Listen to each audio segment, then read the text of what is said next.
ریاستی secretary TRS Tariq Ansari نے اپنی خیامگاہ خلیل واڑی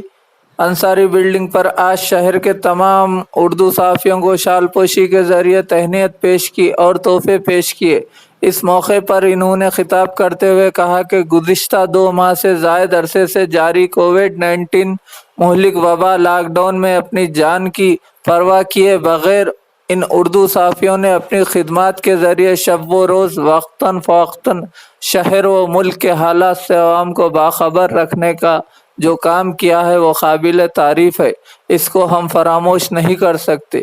جس کے لیے انہوں نے تمام اردو صحافیوں کا شکریہ ادا کیا۔ اس موقع پر طارق انصاری نے اشفاق خان پاپا، ایڈیٹر نظام آباد مارننگ ٹائمز، محمد جاوید علی نمائندہ سیاست، احمد علی خان سینئر صحافی، مقید فاروقی نمائندہ اعتماد، انور خان ایڈیٹر ہلچل، محمد غوث ایڈیٹر محور، عبدالرؤف اعظمی ایڈیٹر یکجہتی، افضل خان پرواز ٹی وی، خالد خان ایڈیٹر مومن ٹائمز، یاسین علی افسر ایڈیٹر انوار دکن،